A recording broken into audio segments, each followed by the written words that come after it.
A man calls 911 in the middle of the night. His voice is rushed. Panicked, confused. He says someone is chasing him. He says he needs help. Then the call breaks apart into fragments. Unclear words. Heavy breathing. Fear. Yes, I'm in the middle of the field. It's like we're just pushing guys over. Right here going towards Javelin on both sides. My truck ran out of gas. There's one car here. You got to take the bitch to the woods. Please learn. Okay, now run that by me. The one I talked to home. I show you in his home. That phone call would be the last confirmed sound of Brandon Lawson ever recorded. And to this day, no one knows what really happened to him. August 9th, 2013. Rural Texas. Long stretches of highway. Darkness in every direction. Brandon Lawson was 26 years old. A father. Recently struggling with personal problems, but trying to get his life back on track. That night, he argued with his girlfriend and left the house in his truck. At around 11:45 p.m., his truck ran out of gas near Brontë, Texas, along Highway 277. He called his brother Kyle asking for help. Kyle agreed to come get him. But before his brother arrived, Brandon made a decision that changed everything. He left his truck. At 12:50 a.m., Brandon dialed 911. What followed was one of the most disturbing emergency calls ever recorded.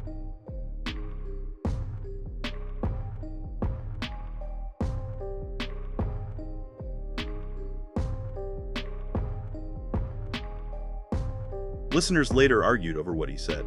Some believe he said, "I'm in the middle of a field." Others think they hear, "There's Mexicans here."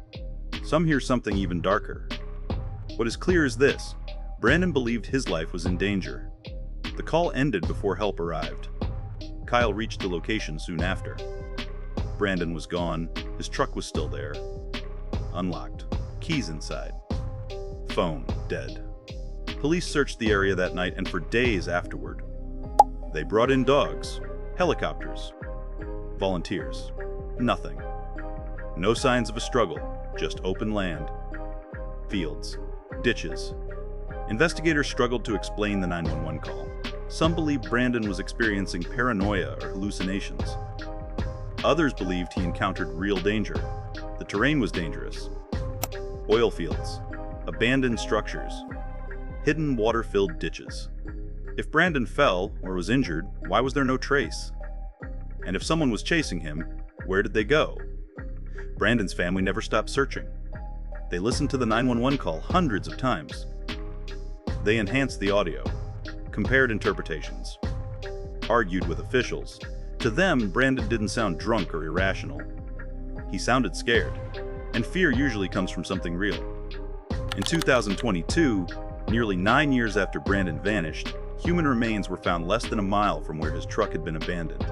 In 2023, the remains were officially identified as Brandon Lawson. But the discovery raised even more questions.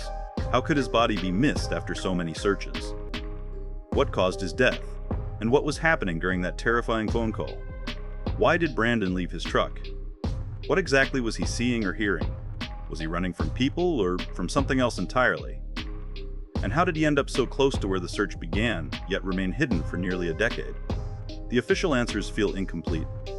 The mystery remains. Somewhere in the darkness of rural Texas, Brandon Lawson was afraid. He reached out for help. He tried to explain. He ran.